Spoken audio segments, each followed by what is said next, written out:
Hold up, is it a new car? Is it a new track? Is it a new set of a whole lot of regulations? Oh, there's everything. The new season of Formula One, beginning from the 5th of March in Bahrain, brings many new things that will excite the living soul out of Formula One fans around the world. Okay, maybe not that much, but you get the point. Ladies and gentlemen, the new dawn of Formula One is just around the corner, and these are the most significant changes made for the year 2023. We all know F1 is really nothing without its fire-spitting monsters, its hybrid-era cars. And even though everybody agrees that the V8 engine cars were better, we all have a sweet spot for these ones now, especially after the 2022 season that provided us with so many close races. But no, the FIA says that's not enough. We're going to make some changes. And this time, they're playing with the floor edges. FIA has told all teams to raise their floor edges by at least 15 millimeters. Which doesn't sound much, but it's set to have a huge impact in solving the porpoising issue we saw this year. And that's where the controversy starts. Many believe that the FIA passed these rules only after Mercedes complained to them about it.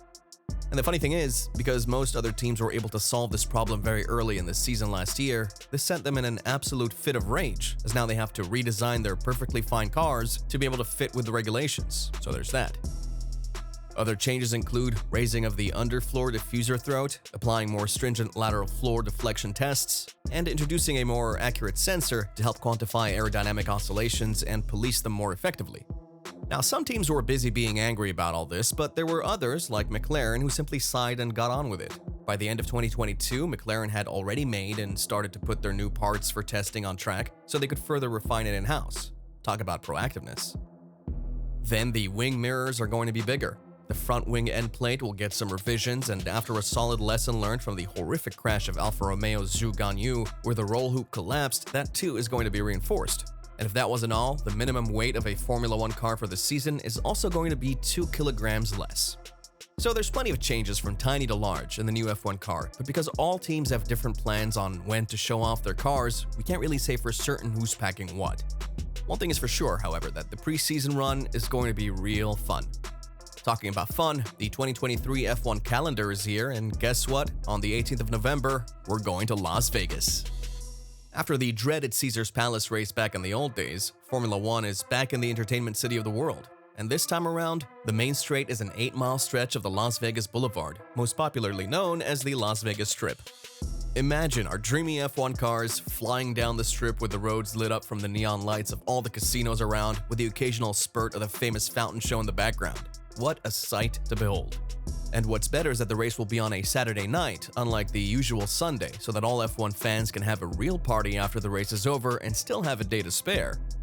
But wait a minute, how did Liberty Media even manage it?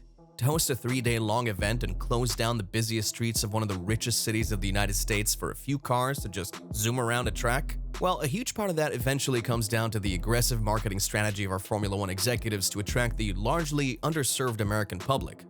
It's also thanks to this that Liberty Media had to take all the affected hotels and casinos on board, which, when you think about it, must have been a piece of cake, because who wouldn't like thousands of super-rich, money-spending Europeans pouring into town?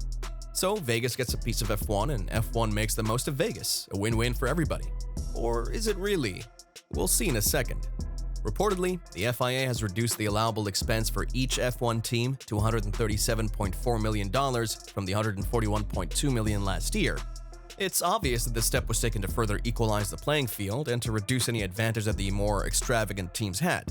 Now, everybody must build, run, sponsor, pay salaries, and transport their cars from race to race, along with themselves, in an even lower budget where only the ones who cut costs where necessary and poured money just in the right places will go on to win. And that, in my view, will be very interesting to see alongside the increased number of sprint races this season. Yep, there are going to be 6 sprint races in total this year. Baku in early April, at Spa and the Red Bull Ring in July, 2 more in October at Qatar, and the Circuit of the Americas at the final one of the sprints will be in the start of November at the Interlagos. Which brings us back to the previous question. How is that possible?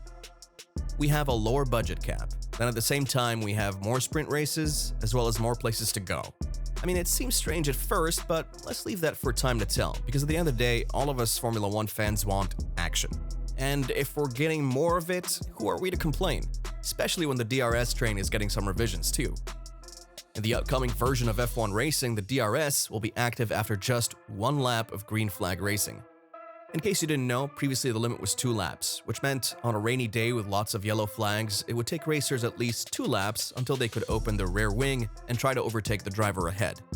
But now the margin of error is very little for everyone. One wrong move and you wouldn't have that extra lap to recover.